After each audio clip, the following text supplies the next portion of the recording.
Bota aí que eu quero ver se vai mesmo. Hum.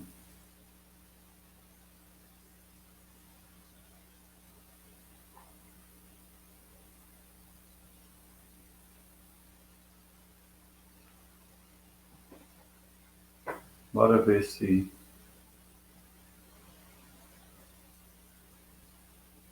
Muito bem. E aí, Vou começou? compartilhar aqui na minha página.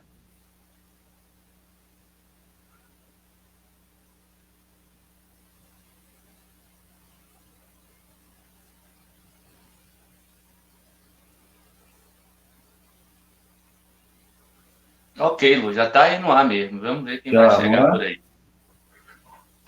Pronto. Patrícia disse que está vendo a gente. Aham. Então falta 2 minutinhos. Compartilhei aí.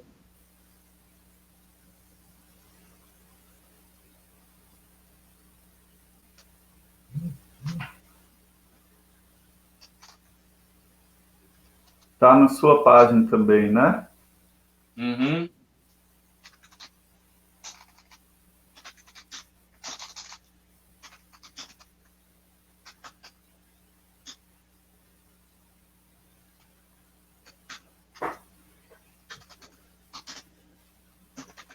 Olha, então, uma boa noite para vocês, meus irmãos e irmãs, que estão nos acompanhando aqui pelo Facebook nesta noite, onde vamos tratar do tema da campanha da fraternidade, como havíamos proposto ontem, já iniciamos uma prévia ontem, e hoje vamos ter a participação aqui especial do professor Márcio Desquivel, que é professor da UNEB e atuou na equipe, está na equipe de campanhas da nossa arquidiocese, especialmente da campanha da fraternidade.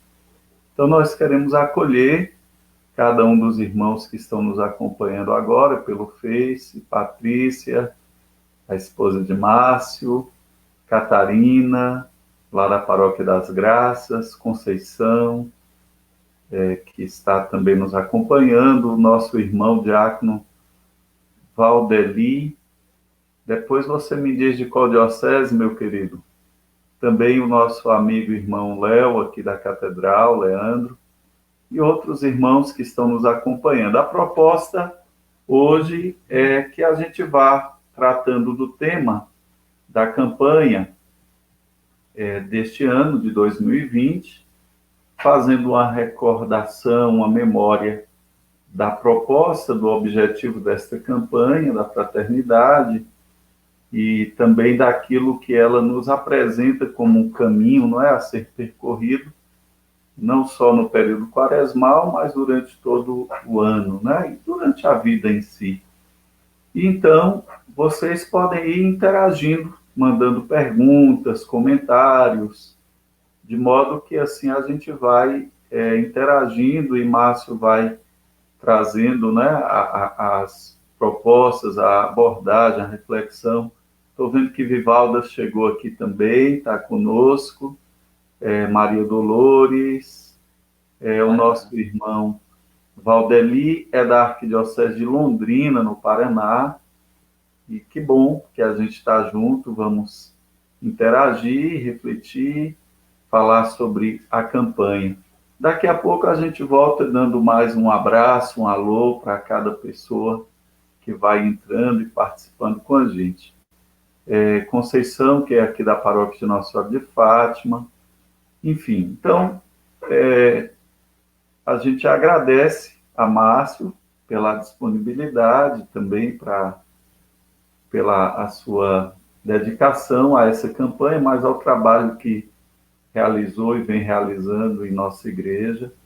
Ele é membro do Conselho Arquidiocesano de Leigos e Leigas, tem um trabalho também, dedicou-se por um longo período, na época do padre João Cardoso, a uma experiência riquíssima com a presença cristã universitária, hoje pastoral universitária. Então, Márcio, bem-vindo.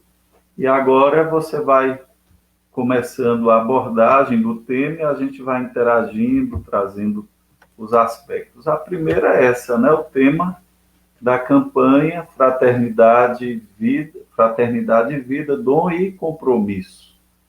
Né? Isso tem um sentido muito grande para nós cristãos, a questão da vida e da dignidade humana. E o lema é: viu, sentiu compaixão e cuidou dele, que é o texto do evangelista Lucas, no capítulo 10, nos versículos 33 e 34. Então, seria nesse primeiro momento, o que significa essa campanha da fraternidade, o que ela nos provoca a pensar, a refletir, e como podemos fazer para que ela não fique esquecida, digamos assim, com um novo período que vai se iniciando. Então, Márcio, fica à vontade e bem-vindo. Obrigado, Lu. Bem-vindo, povo de Deus. Alegria nesses tempos de reclusão, né? Poder, de alguma maneira, restabelecer o contato com quem a gente quer bem, com quem a gente ama, mesmo à distância. Tempos difíceis esses, né? Certamente não seremos mais os mesmos, né? As instituições não serão mais as mesmas, especialmente a nossa igreja, né? Vocês devem estar acompanhando aí as celebrações eucarísticas, sem a presença do povo. É um desafio e, bom, esse tempo de reclusão tem nos feito fazer várias reflexões, várias análises.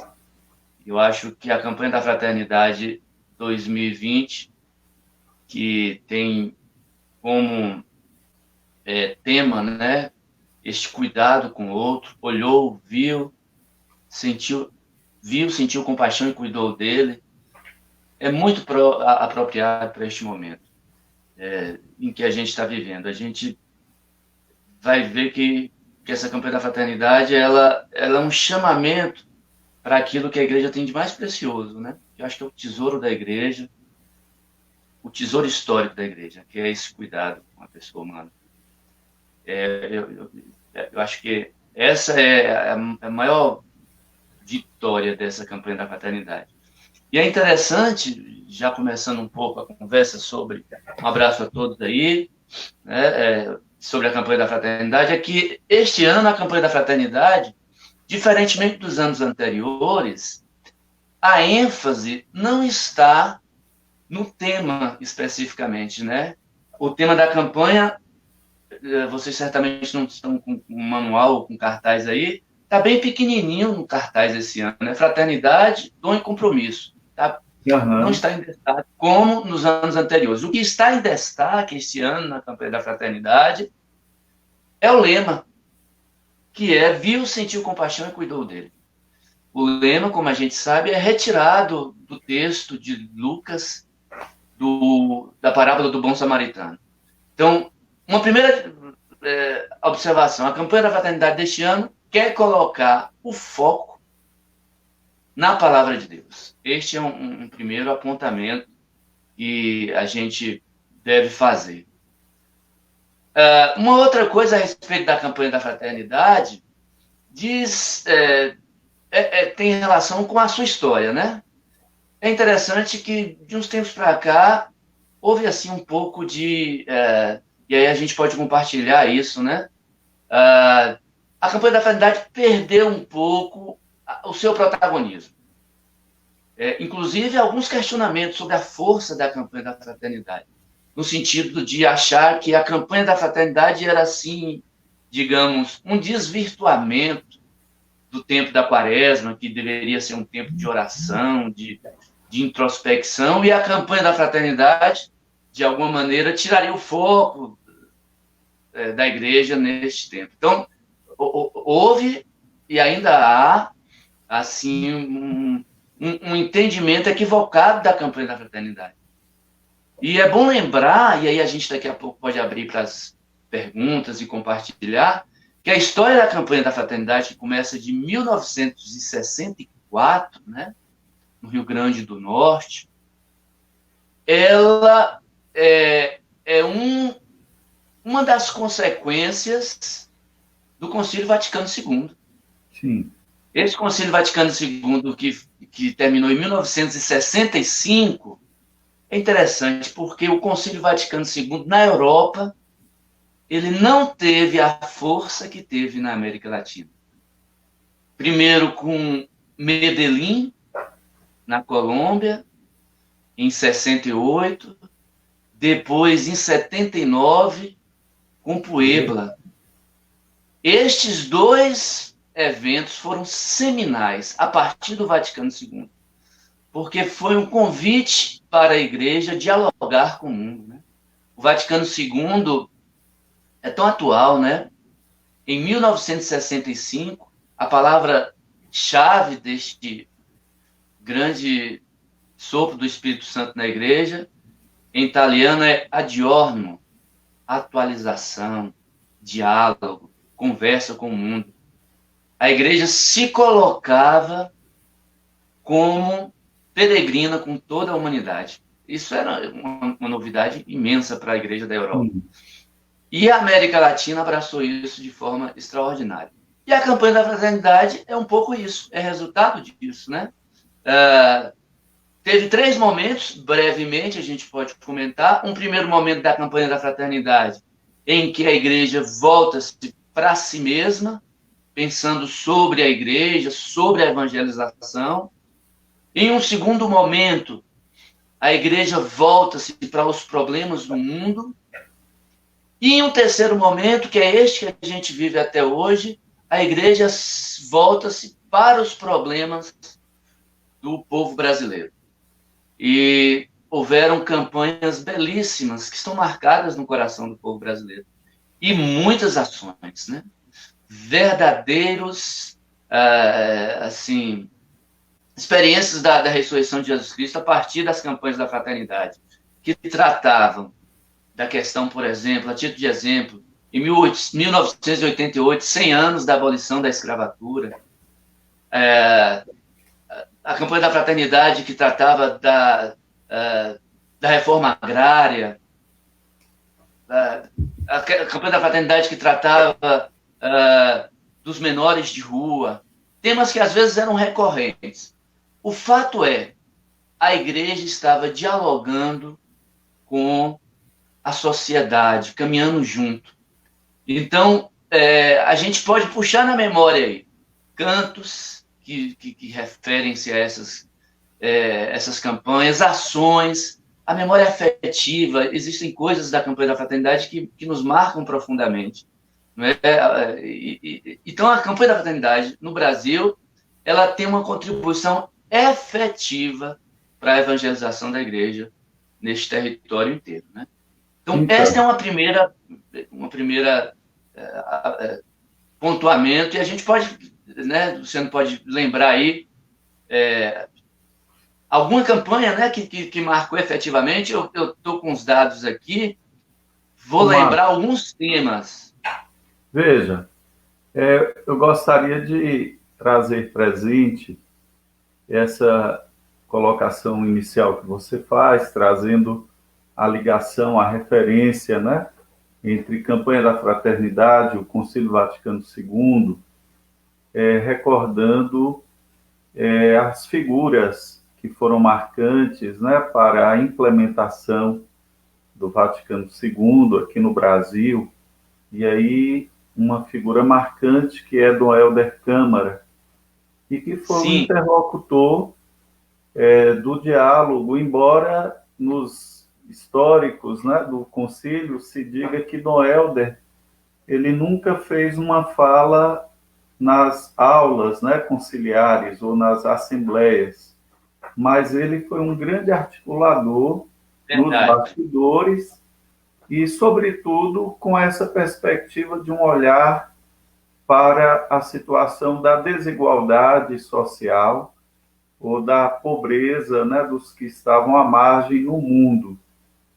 E o Papa Paulo VI, depois do concílio, dando seguimento, né, na conclusão, ele cunha uma expressão que é significativa de que a igreja é perita em humanidade, isto é, a igreja tem uma missão que lhe é própria de debruçar-se sobre aquilo que é humano, sobre a realidade humana. E aí todo o esforço, justamente do Vaticano II, foi este, de favorecer que a igreja reencontrasse o seu lugar no mundo e não ficasse distante, porque, como recorda também o Papa Bento XVI e o Papa Francisco tem recorrentemente lembrado isso, a evangelização, a missão da igreja, a teologia, a fé que professamos não é uma teoria, mas ela se desdobra concretamente em compromissos. Por isso, a campanha da fraternidade na Igreja do Brasil é uma expressão de um compromisso concreto com a vida do nosso povo. E uma vez que evangelizar é estar presente nas culturas, é estar inserido no mundo. Essa é a missão da igreja.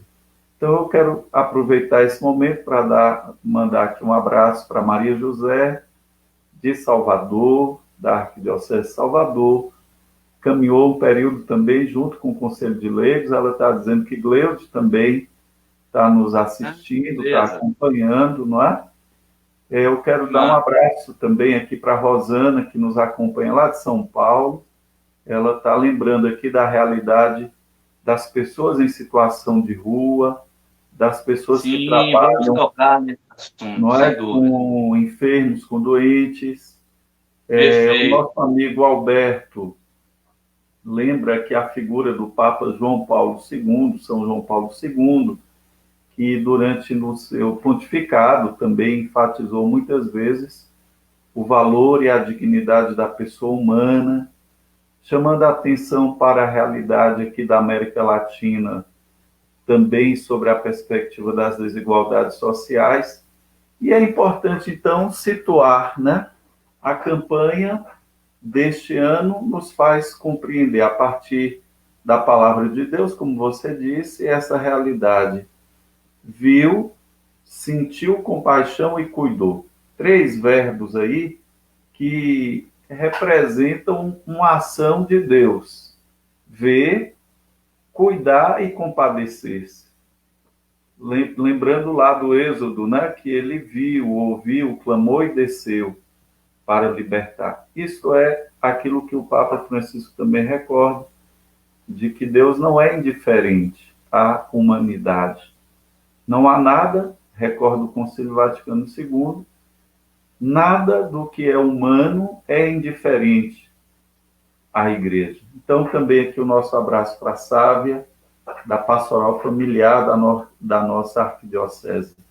Então, Márcio, com relação a esse tema, a essa perspectiva do lema, né?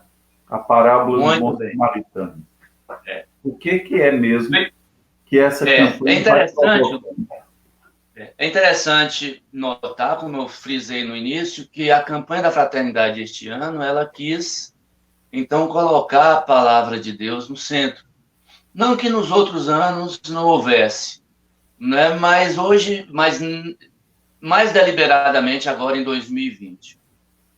Vale a pena a gente retomar alguns pontos desta parábola, porque ela é muito rica, né? Ela é muito profunda e ela fundamenta todo o manual e o texto base da campanha da fraternidade deste ano.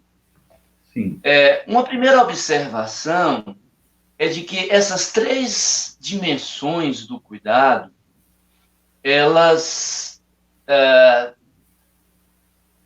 digamos assim, elas indicam um itinerário do cuidado com o outro que, ao contrário do que a gente possa pensar, não é algo fácil de se concretizar. A parábola vai nos falar de um samaritano que vê que tem compaixão e que Cuida. vai ao encontro para cuidar. Quantas são as vezes que a gente fica ou na primeira dimensão do cuidado, que é ver, não é? A gente às vezes vê, quantas são as vezes que a gente vê o irmão da gente caído à beira do caminho, mas nossa atitude não passa dessa ação, né? Às vezes a gente chega até a segunda dimensão do cuidado, que é ter compaixão, mas a terceira dimensão é um grande desafio, que é o cuidar especificamente. É gastar o seu tempo para cuidar do outro. Então, essas três dimensões juntas é o que caracterizaria o cuidado com o outro. Mas retomemos alguns aspectos dessa parábola, porque ela é muito bela. Uma primeira coisa é que Jesus é inquirido por um sábio, um doutor da lei, que o questiona sobre como se deveria alcançar a vida eterna. Se a gente ler cuidadosamente essa parábola, nós veremos que Jesus em nenhum momento responde a pergunta do doutor, né? Em nenhum momento ele responde. Contrariamente, ele faz uma nova pergunta. Então, o doutor da lei pergunta a Jesus Cristo o que deve fazer para alcançar a vida eterna. Jesus retoma a pergunta, fala, me diga você mesmo, que é estudioso da lei, o que é que se deve fazer? Ele diz, então, né? Amará o Senhor teu Deus sobre todas as coisas, de todo o teu coração, e amará o teu próximo. E Jesus, mais uma vez, retoma para ele. Me disse muito bem, então vai e faça isso. Você tem as ferramentas. Mas não satisfeito, ele se direciona novamente a Jesus Cristo, pergunta, quem é o meu próximo? E mais uma vez, Jesus Cristo não responde. É interessante nessa parábola que não há resposta. Ele conta uma parábola, que é a parábola do bom samaritano. Lembrando aí, Márcio, que na perspectiva judaica, o próximo era quem pertencia ao grupo religioso, era quem estava culturalmente inserido numa mesma realidade. Perfeito. E essa concepção que os judeus estavam vivendo, a religião daquela época, tinha pegado os 10 mandamentos e codificado em mais de 600 normas, né? E regras e situações que iam fazendo com que o próximo ficasse sempre mais distante, né? O próximo era sempre alguém que era fruto de uma seleção daquilo que era resultado de uma exclusão de muitos outros, né? Exatamente. Não, e os personagens são fantásticos dessa história, né, Lu? Ou seja, um sacerdote judaico que não poderia, por conta das leis inúmeras, como você bem citou, se sujar com sangue de alguém que estava à beira do caminho caído, um levita, que é estudioso, e o samaritano. É interessante que essa figura do samaritano vai aparecer no Evangelho em vários momentos. Os samaritanos, eles não tinham boas relações com os judeus de Jerusalém. Correto. As relações eram simplesmente comerciais. E os samaritanos não participavam digamos assim, da classe reconhecida como privilegiada. Tanto é que Jesus Cristo tem encontro com esses samaritanos em vários momentos. Um dos mais marcantes é o encontro com a samaritana no poço, em que ele pede. Então, a figura do samaritano é importantíssima para a gente entender que aquele que se dedica a cuidar do outro não pertence ao status quo da época. Esse é um ponto fundamental para entender essa parábola. E mais ainda, o samaritano, ele gasta seu tempo, não é? Ele não só vê, ele tem compaixão, ele gasta o seu tempo para cuidar do outro, que é um desafio pessoal para cada um de nós, né? E talvez esse é o maior desafio, né? Abrir mão das sua própria condição, né? Das coisas que são suas particularmente, para ir em direção ao outro, Sim. Cuidar do outro. Isso é uma dimensão do cuidado que é um grande desafio para nós todos aqui, né? Ir em direção ao outro e dedicar seu tempo para o outro e dar tudo de si, porque o que é interessante é que o bom samaritano, ele, além do cuidado, ele deixa um recurso extra caso o que estava caído no caminho precisasse do cuidado. Então, é dedicar-se ao outro, dando tudo de si. Este é o convite da campanha da fraternidade. Um dos convites. Aí entra também essa dimensão daquilo que, na perspectiva bíblica também, compaixão e misericórdia são como que prerrogativas de Deus, né? É a manifestação de um Deus que não é indiferente à pessoa e que não faz distinção de pessoas, né? Embora a lei judaica e a perspectiva religiosa excluísse, gerava essa compreensão daqueles que podiam ser salvos ou não, e que segregava. E a parábola faz compreender que Deus não faz acepção de pessoas e que ele cuida, é compassivo, é misericordioso.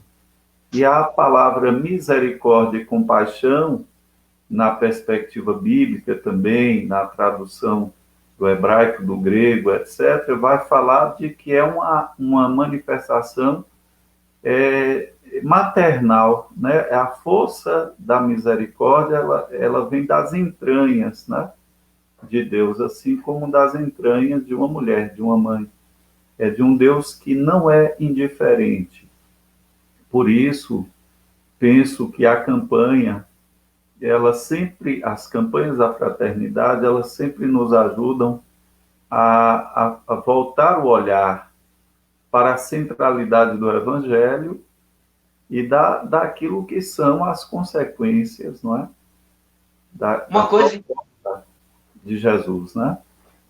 Uma coisa importante, Luciano, que pairou sobre a campanha da fraternidade, meus queridos irmãos todos aí, será que essa campanha da fraternidade não vai, então, incentivar aí um assistencialismo, né? Não é um convite a fazer do outro um objeto de sua caridade, não é? E esta é uma preocupação que a campanha da fraternidade, os idealizadores tiveram, né? E é interessante tocar nesse aspecto, porque o cuidado com o outro não pode ser fazer do outro objeto. Isso é algo que a gente precisa estar atento. O outro não é extensão de mim, não é? Essa é uma primeira colocação. Não é extensão de mim, no sentido de que quando a gente faz do outro uma extensão de mim, a gente aniquila a sua individualidade, o que ele é em essência. Ele não é uma idealização. O Papa Francisco diz, ele não é uma ideia, é algo real. É alguém que, em muitas ocasiões, perdeu sua dignidade, é alguém que, em muitas ocasiões, perdeu seus valores.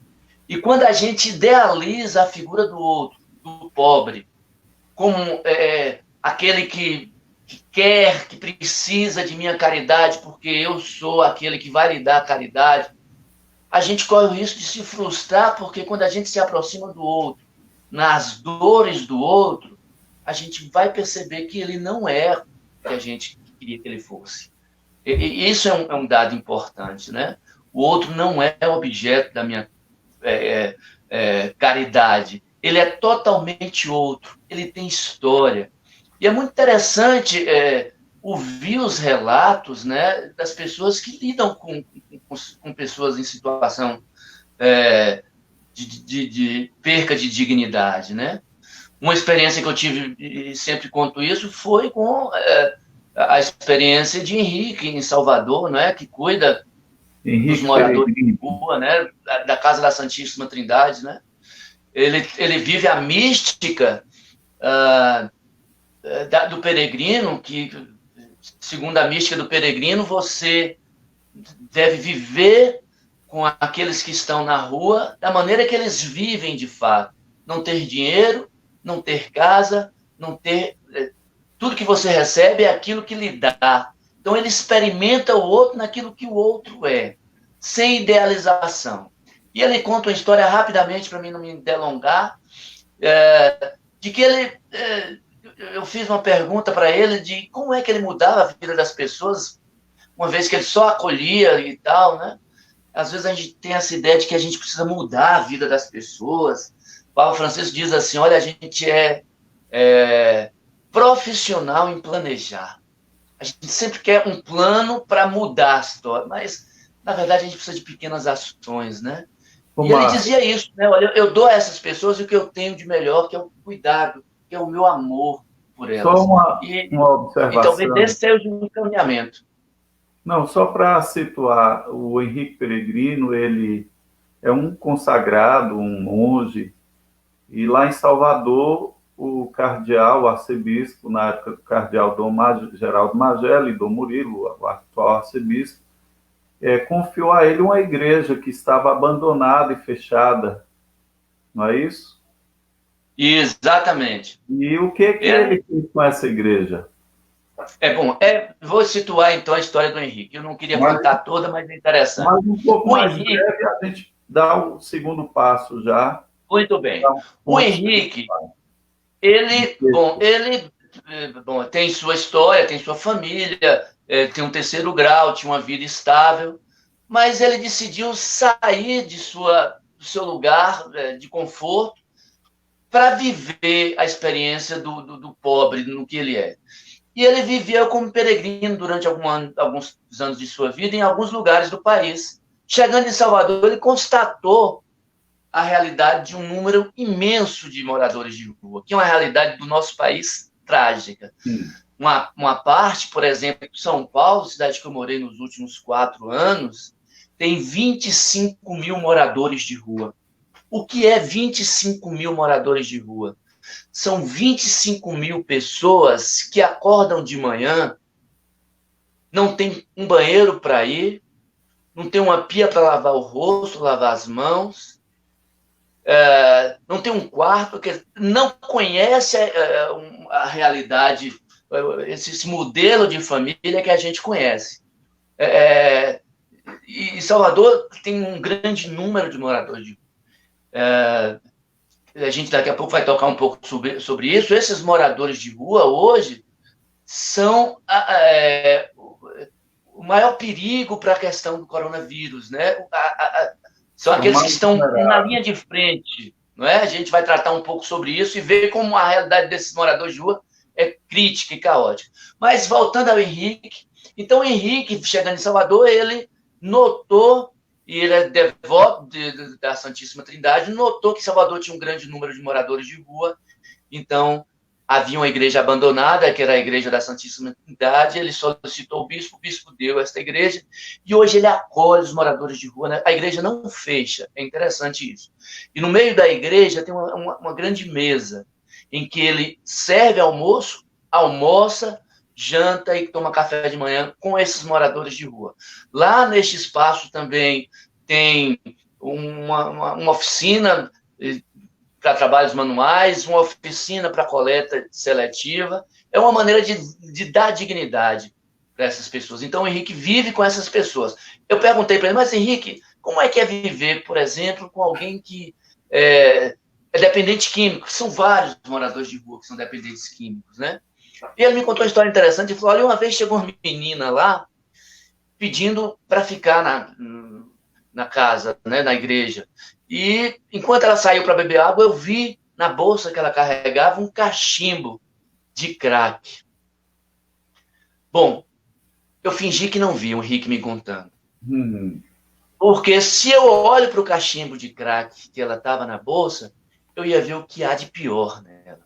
E eu quero ver o que há de melhor, o que ela pode se tornar. Essa é uma das histórias de Henrique, né? Mas vale a pena a gente conhecer, porque aqui também em Conquista a gente tem experiências parecidas, né? Que Sim. são também valorosas, que estão próximas da gente, de E daqui a cuidado com o outro, na pouco, realidade, do morador de rua. a gente fala um pouquinho dessas experiências também, daquilo que tem sido feito aqui em Conquista. São muitas e várias iniciativas, né? Muitas pessoas dedicando também a vida para esse cuidado com o outro, pessoas que estão vendo a realidade, estão sendo sensíveis, sentindo compaixão e cuidando. Essa é a grande provocação que a campanha está fazendo a todos nós. São muitas situações e realidades que nos desafiam a ver, sentir compaixão e cuidar. Então, quero acolher aqui a Adriana Bittencourt, que trabalhou e faz um trabalho fantástico na Pastoral do Menor, atuou como agente da Pastoral do Menor, hoje dedica-se também na educação de crianças, adolescentes e desenvolve um projeto significativo da Caritas com as crianças aqui nas Pedrinhas. Interessante o trabalho que a Adriana vem realizando com a Ana da Caritas aqui em nossa arquidiocese. A Adriana lembra que participou da oração das luzes nessa igreja com Henrique Peregrino. Foi uma das experiências lindíssimas e mais fortes que ela já teve também, né, nessa realidade de conhecer. Daqui a pouco a gente vai falar um pouquinho das outras realidades, não é? Cleide está lembrando aqui do Lar da Misericórdia, nós temos a comunidade Anuncia-me, temos a Casa do Amor, temos outras realidades e experiências, considerando as nossas pastorais sociais também, não é? Enfim. Mas agora, Márcio, vamos entrando um pouco mais no texto base, naqueles aspectos do ver a realidade e quais são as situações, digamos assim, gritantes ou desafiadoras, não é? Que o texto base aborda. É ver, então, quais são os rostos hoje, né, daqueles que estão em situações de ameaça, com a vida ameaçada em nossa sociedade, né? Então, uma boa noite também para a Ivone, lá de Bom Jesus da Serra, pedindo orações, conte com as nossas orações. Estamos unidos, né, nesta conexão de fé e neste desejo também de transformação da nossa vida pessoal e da sociedade. Luísa, aqui da Catedral, também mandando aqui a sua mensagem, lembrando que a campanha da fraternidade nos recorda e proclama que a vida é dom e compromisso. O seu sentido consiste em ver, solidarizar-se e cuidar. A vida é essencialmente samaritana. Então, interessante, bonita a mensagem e provocativa. Quais são, Márcio, os rostos que o texto base aponta como aqueles que hoje requerem da igreja e de cada um de nós, da sociedade também, um cuidado maior, uma atenção, dado às situações socioeconômicas, políticas, geradoras, né, de uma cultura de morte que está aí presente, que legitima o sofrimento, a exclusão, um pouco daquilo que o Papa Francisco, na sua belíssima oração, ali na praça de São Pedro, em Roma, quando ele realiza aquela oração, né, por este momento de dor que a humanidade vive com a pandemia do coronavírus, e ele reza pedindo que nós estejamos livres, né, do vírus da indiferença. Ele pede que não sejamos atingidos pelo vírus da indiferença, que é uma das questões geradoras de tantos males, né? E como pensar, então, o que o texto base vai trazendo para a gente? Quais são os rostos que não podem ser esquecidos ou abandonados? Então, eu quero, já lhe passando também a palavra, lembrando aqui, Antônio Cláudio Moreira dos Santos, depois você diz de onde é, meu caro irmão.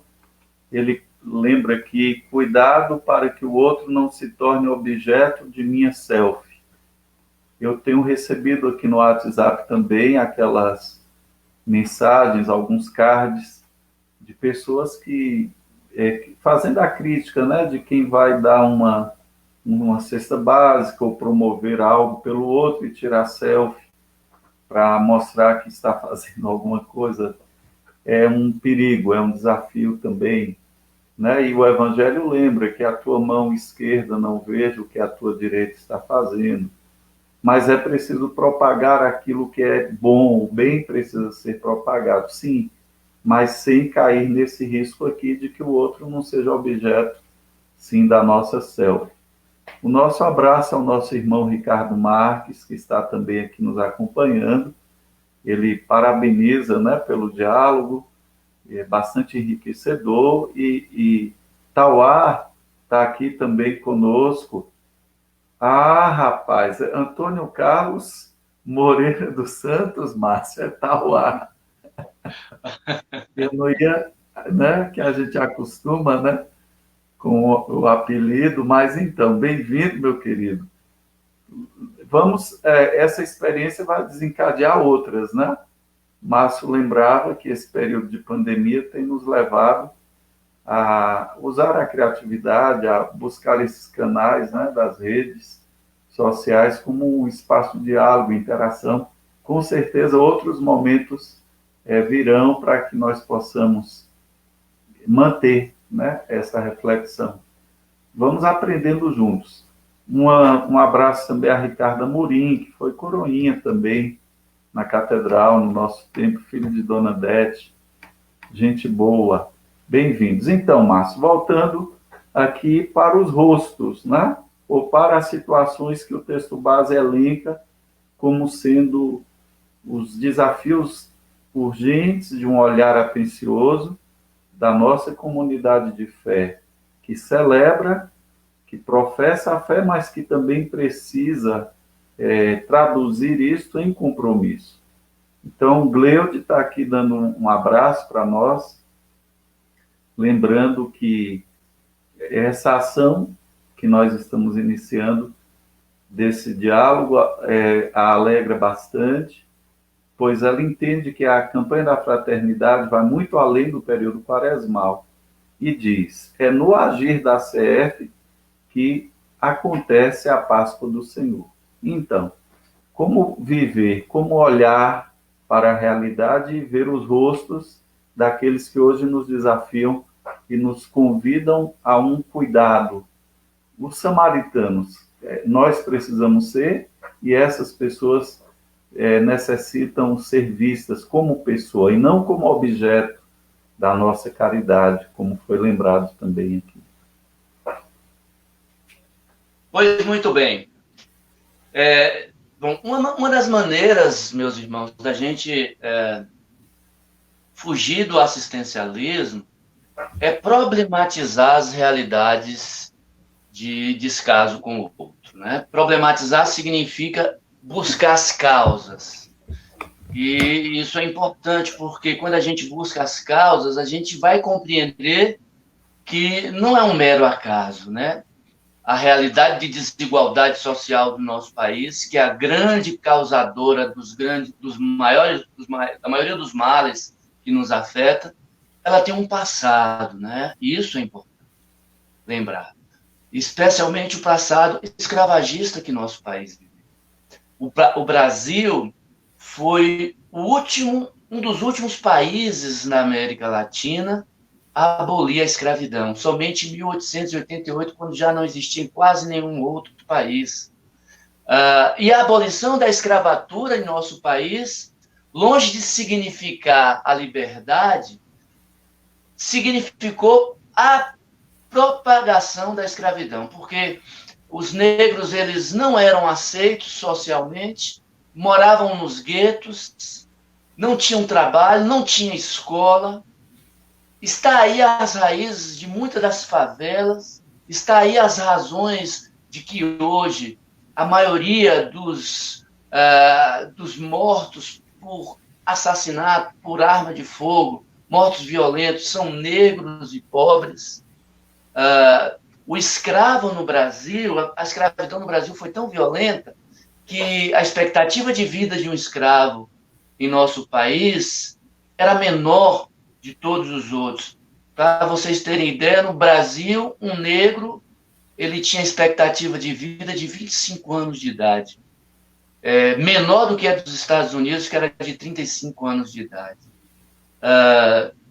Então, esse passado marcou profundamente o nosso país. Não só isso, mas, por exemplo, a divisão de terras, né?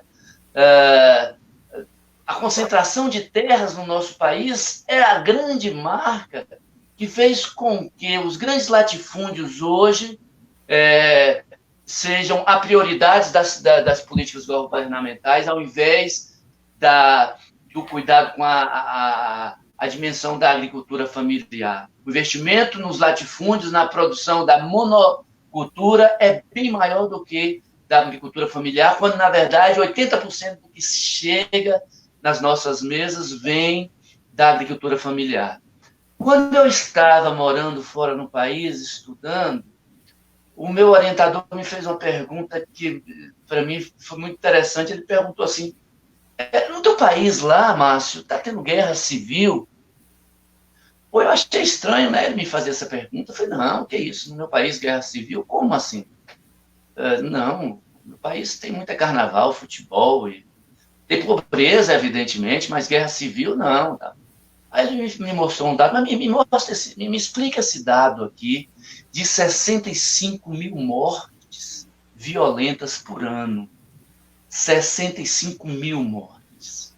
Desses 65 mil, 55% são jovens entre 15 e 29 anos. Números de guerra. Às vezes eu me dei conta, né, que às vezes a gente naturaliza esses números e não se dá conta que a gente está vivendo um verdadeiro extermínio da juventude. E os dados que a campanha da fraternidade traz são estarrecedores, né? É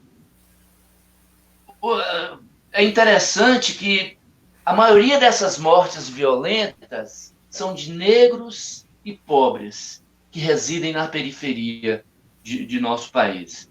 De 2006, olha que dado estarrecedor, de 2006 a 2016, morreram 360 mil jovens. 360 mil jovens. A população de Conquista, em 10 anos, foi ceifada. As estatísticas apontam que em um futuro próximo nós vamos estar com um país completamente de velhos, idosos. Isso é grave no sentido de que, só para concluir, Lu, a gente não vai ter ciência, a gente não vai ter educação, a gente não vai ter tecnologia. A gente tem perdido nossos jovens para a violência. Por isso que é impossível, é inconcebível qualquer cristão apoiar qualquer perspectiva que defenda o armamento. Né? Então, a gente tem perdido jovens para o tráfico, por exemplo. Sim. Veja, aqui nós temos esse dado estarrecedor, nos deixa numa compreensão, nos deixa perplexos, digamos assim, dado que são pessoas, né? São irmãos nossos, é o nosso próximo, né? Aí é importante situar que há uma cultura de morte presente, que tenta aprovar, por exemplo, o aborto, que tenta legalizar aquilo que seja a eutanásia, a exclusão, a morte dos idosos. Nós ficamos há poucos dias bastante preocupados com a afirmação do atual ministro da Saúde, não é?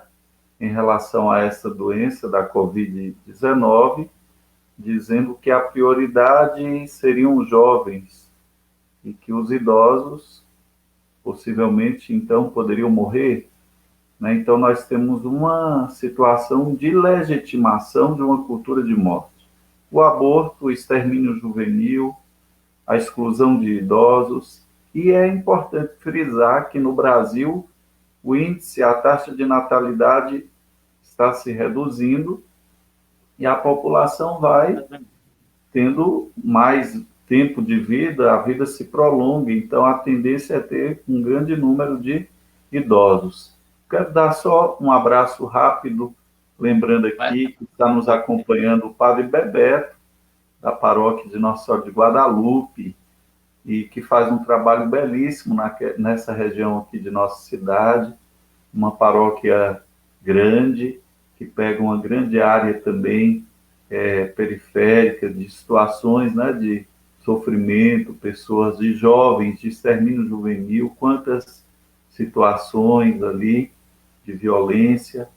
Lembro aqui também a presença e participação de Cidinha, que nos recorda aqui a perspectiva de que a nossa fé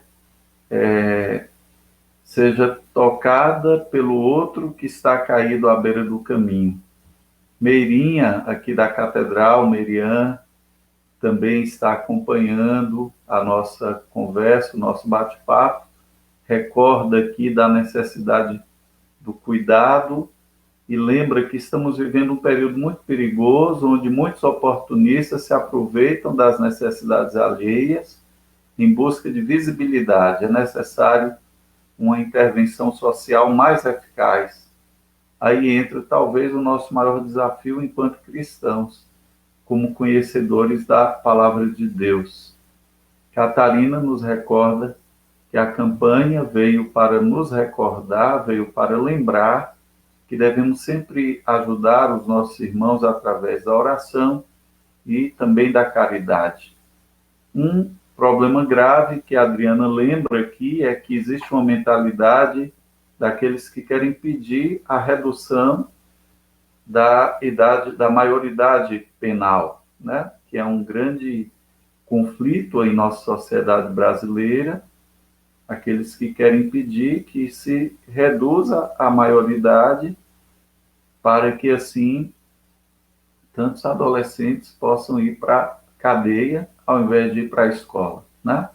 Um abraço para a irmã Augustinha, das irmãs aqui da nossa diocese,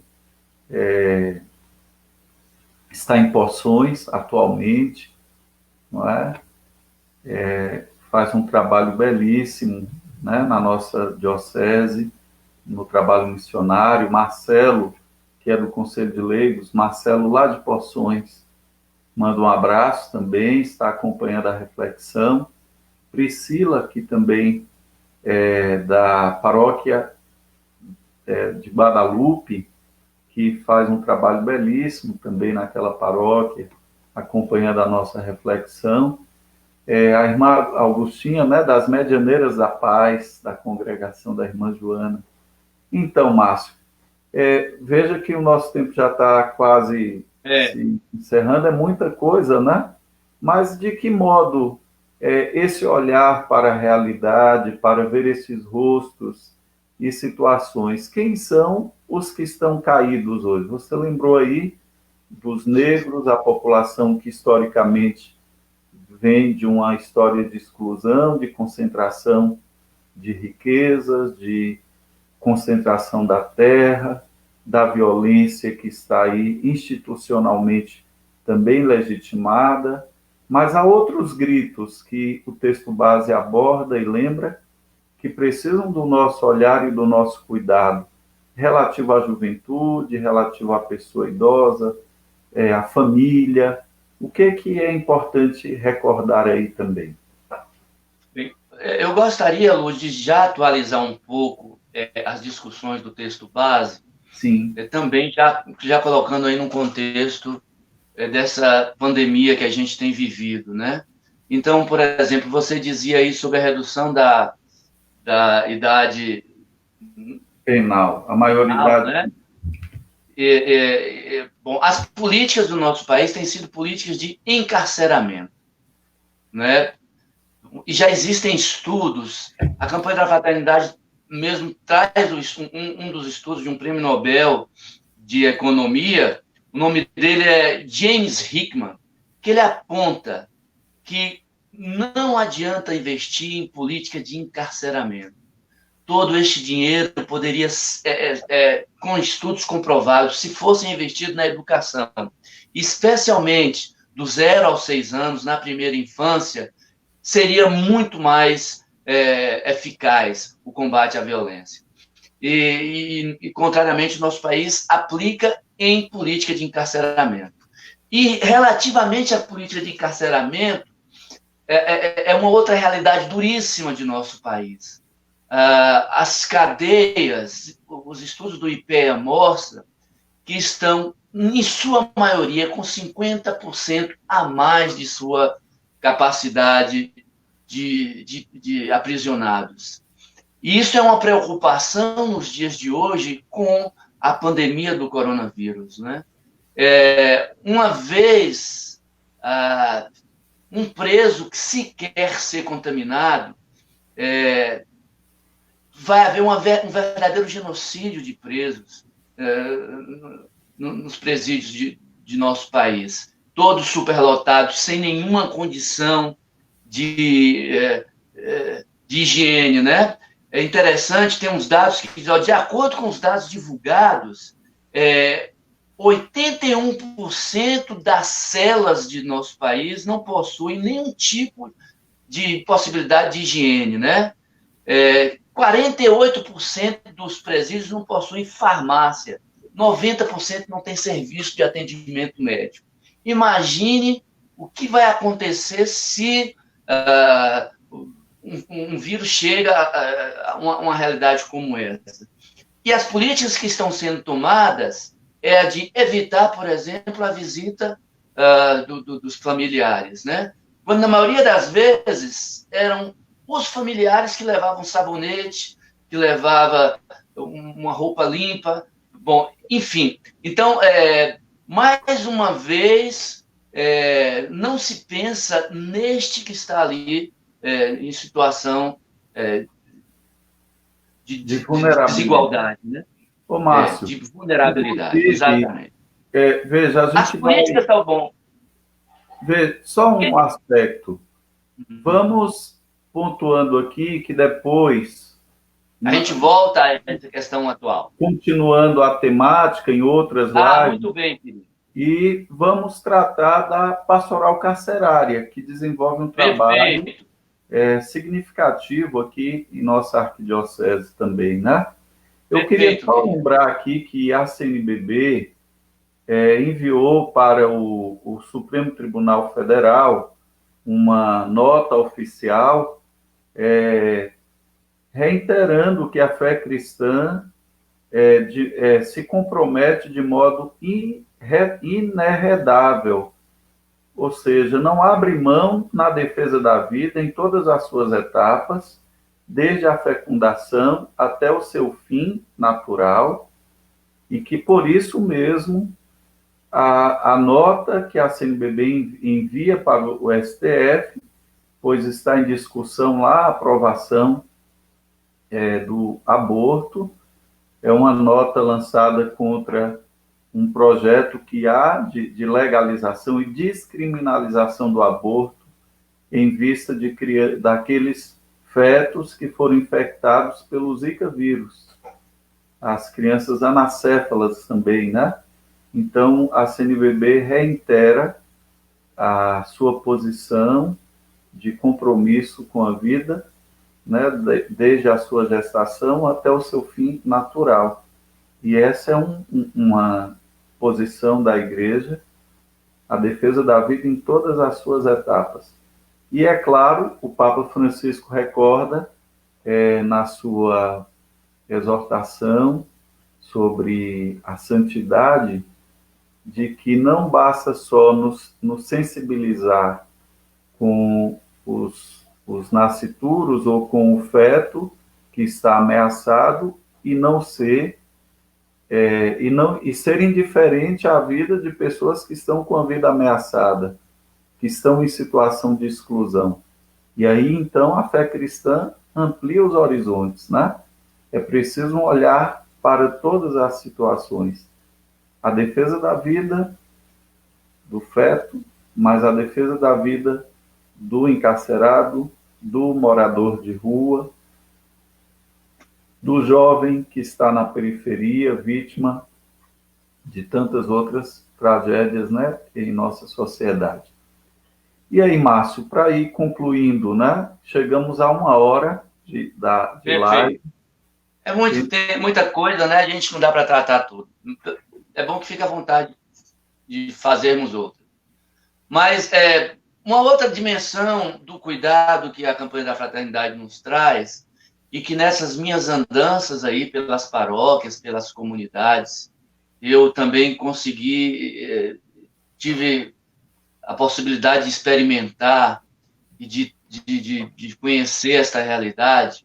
A campanha da fraternidade nos alerta sobre o grande índice de suicídio que vem tomando conta, especialmente dos nossos jovens, né? As doenças emocionais são hoje um grande problema mundial. Em 2016, a campanha da fraternidade nos traz esses dados. Houve 11 mil mortes por suicídios. Isso dá uma média de 31 casos por dia. E os motivos são os mais complexos, né? Que requer um cuidado profissional, que requer um olhar sem preconceito, né?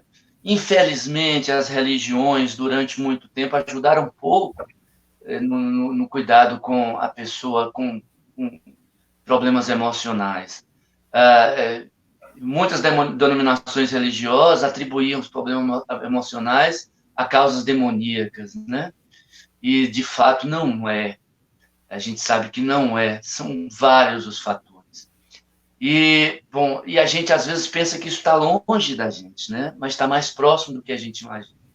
Nessas falas que a gente vai fazendo aí nas nossas comunidades, não são poucos os relatos de jovens que, no meio da plateia, dão o seu depoimento, contam a sua história e mostram, assim, o quanto a gente está desarmado para lidar com essa situação. Coisas que talvez eu nem profissionalmente tinha condição de ajudar, né? Que talvez esse seja o maior desafio de nós cristãos, né? Ou seja, o que nós podemos fazer enquanto comunidade para acompanhar esses jovens de nossa comunidade, que por vários motivos têm problemas emocionais, né? Algumas iniciativas eu também pude notar de nossas comunidades que são muito interessantes. Por exemplo, comunidades que convidam o CRAS, o CREA, se eu não me engano, para, uma vez por mês, fazer um atendimento na comunidade. Comunidade que tem, por exemplo, uma pastoral da escuta, pessoas que ficam lá disponíveis para ouvir o que a outra pessoa tem a dizer e encaminhar a pessoa para um serviço profissional. Então, esta é uma realidade que a campanha da fraternidade chama a atenção, que é dolorosa, que está próxima da gente, muito mais do que a gente imagina. E um dado que a campanha da fraternidade também traz, e que para a gente parece estarrecedor, que é o suicídio dos sacerdotes e religiosos. É interessante esse dado porque ele traz à tona algo que parece velado, né? Que é a solidão, que é a autoexposição daqueles de quem cuida dos que estão à beira. É interessante que um dos motivos elencados pela campanha da fraternidade é a autoexposição, não é? Quer dizer, em tempos de rede social, qualquer tipo de erro, especialmente de alguém que tem um papel social, é imediatamente execrado nas redes sociais. Às vezes vivem em comunidade, mas quando chegam em casa estão sozinhos. Então, é uma realidade que também a gente precisa abrir os olhos, né? Que é cuidar de quem... Aqui você chama a atenção para uma questão da escuta.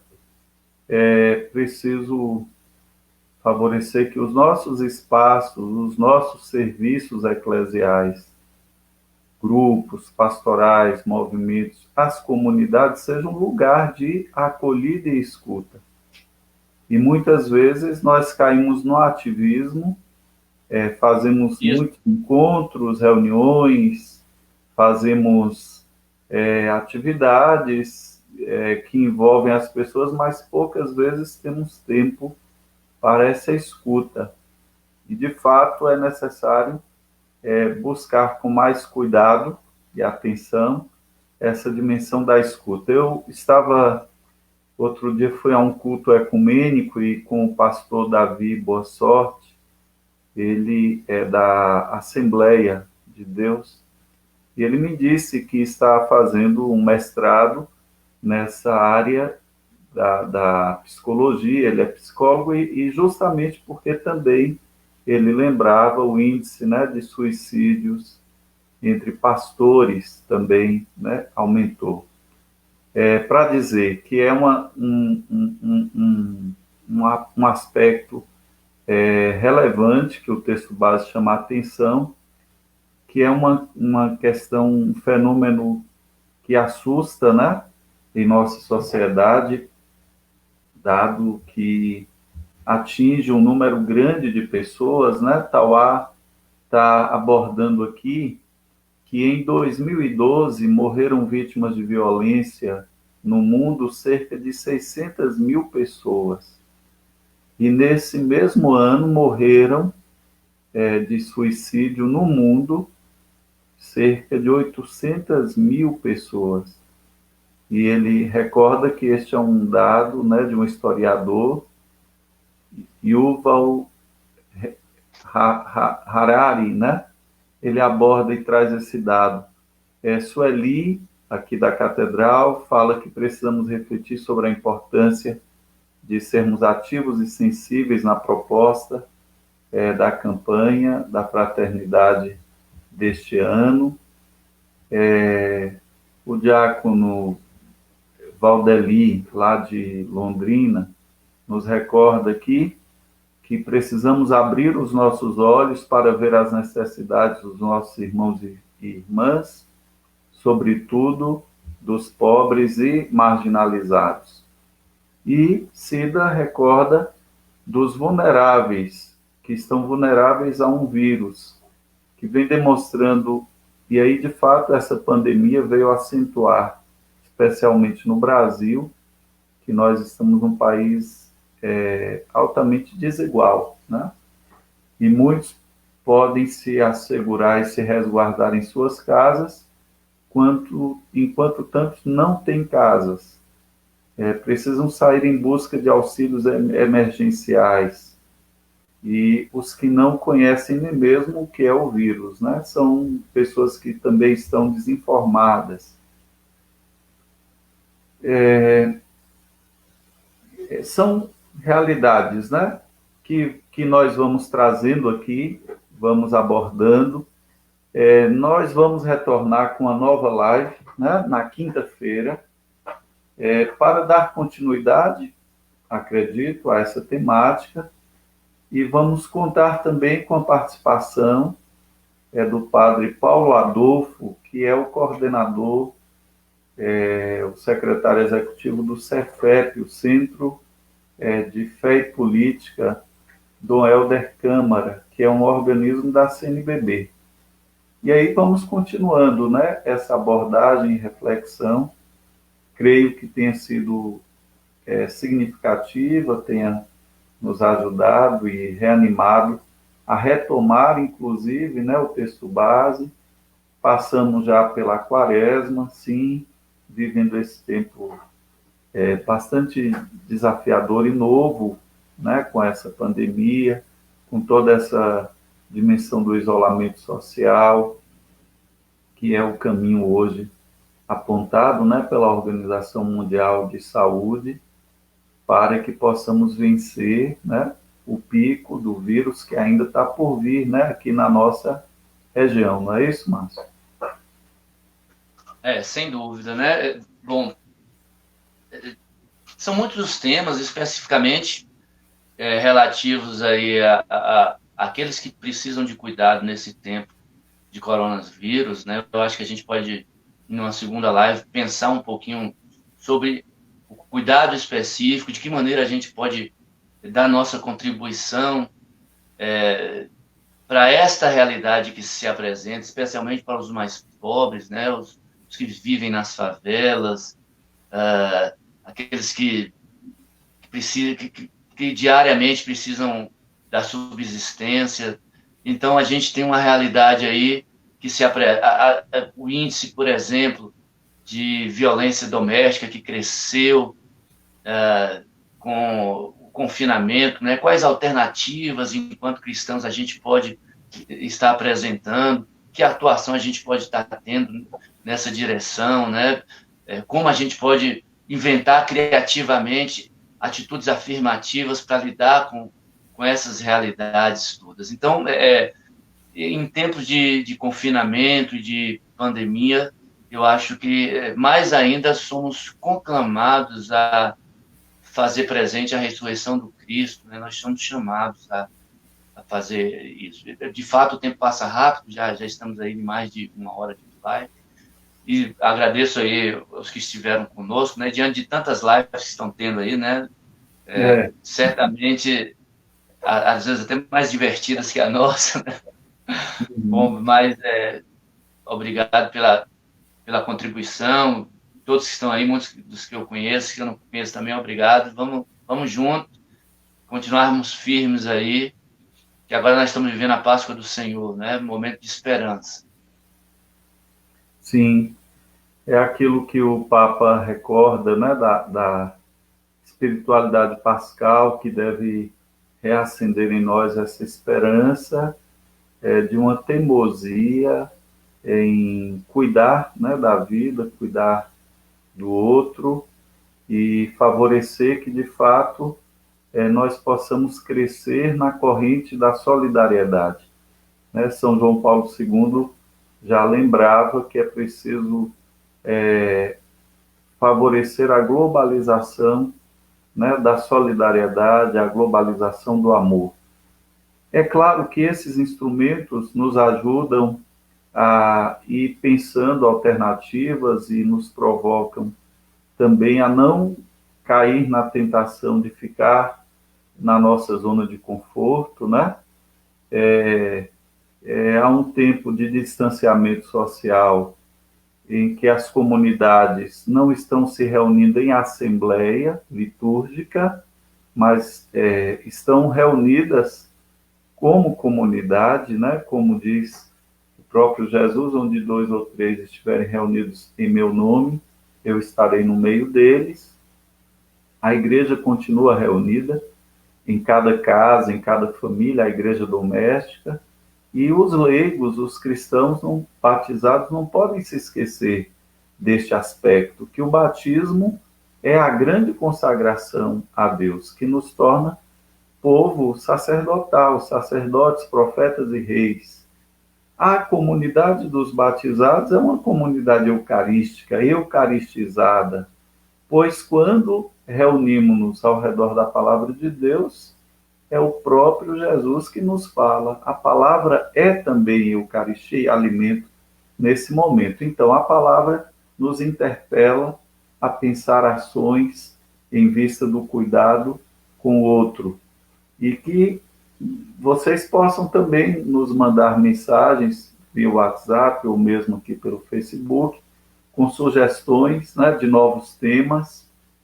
Como disse, quinta-feira, às 20 horas, vamos retornar com uma continuação dessa reflexão e vamos contar com a participação do padre Paulo Adolfo, que é do Cefep, que é um organismo da CNBB.